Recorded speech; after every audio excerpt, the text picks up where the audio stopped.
Hello friends, आज आपण पाहणार आहोत स्कॉलरशिप एक्झाममध्ये विद्यार्थी नेहमी करतात त्या 10 मोठ्या चुका. त्या चुका कशा टाळायच्या त्यासाठी आपण हा व्हिडिओ शेवटपर्यंत नक्की बघा. चला तर मग आपण सुरुवात करूया. पहिली मिस्टेक आहे तर आपण फक्त पाठ करतो, समजून घेत नाही. तर मग प्रत्येक कन्सेप्ट हा जो आपण हा समजून घेतला पाहिजे. त्यानुसारच आपण अभ्यास केला पाहिजे. नुसतं पाठांतर करून आपला अभ्यास होत नाही, तरी सर्वात मोठी चूक असते. दुसरी मिस्टेक असते मॅथ कॅल्क्युलेशन आपण एक हळूहळू करतो, तर त्यासाठी आपल्याला त्याची रोज प्रॅक्टिस करून आपण त्यासाठी स्पीड आपला वाढवला पाहिजे. आपला स्पीड वाढवणं हे अत्यंत गरजेचं आहे. तिसरी जी मिस्टेक आहे ती आपण इंटेलिजंट टेस्टचा रोज सराव करत नाही, तर आपण इंटेलिजंट टेस्टचा रोज सराव केला पाहिजे.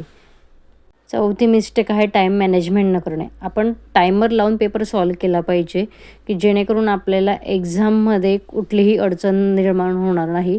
त्यानुसार आपण टाईम मॅनेजमेंट लावूनच टेस्ट सॉल्व केला पाहिजे.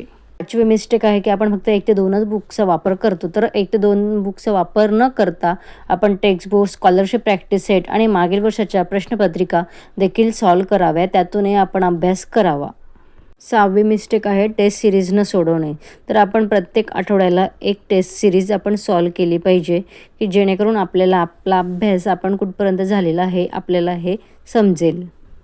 सातवी मिस्टेक आहे की आपण वीक चॅप्टरकडे लक्ष देत नाही. तर आपण वीक चॅप्टरकडे जास्तीत जास्त लक्ष देऊन त्याच्यातले जे डिफिकल्टीज आहेत त्याच्यावरती आपण प्रॅक्टिस केली पाहिजे की जेणेकरून आपला जो वीक पॉईंट आहे तोही जास्त स्ट्रॉंग होईल. आठवी चूक आपली असते की आपण एक्झामच्या आधी नवीन चॅप्टर सुरू करतो. तर एक्झामच्या आधी नवीन चॅप्टर सुरू न करता आपण फक्त रिव्हिजनवरती फोकस केला पाहिजे. आपली 9वी चूक ही असते की आपण पेपर घाईघाईने सोडवतो. तर घाईघाईने पेपर न सोडवता सर्वात प्रथम शांत चित्ताने संपूर्ण पेपर आपण वाचून घ्यावा आणि त्यानुसार आपल्याला त्यामध्ये जे इझी वाटते, जे सोपे वाटते आपण ते सॉल्व करावे. त्याच्यानंतर मग आपण त्याच्या मीडियम आणि त्याच्यानंतर आपण लास्टला आपण सगळ्यात हार्ड क्वेश्चन आहे आपण सॉल्व केले पाहिजे. 6वी आणि शेवटची मिस्टेक म्हणजे आपण प्रिव्हियस इयरचे पेपर आपण बघत नाही आणि आपण ते सॉल्वही करत नाही. तर आपण तसं न करता आपण मागील वर्षांचे जे क्वेश्चन पेपर आहे ते आपण सॉल्व केले पाहिजे. तेच आपल्यासाठी महत्त्वाचे असते.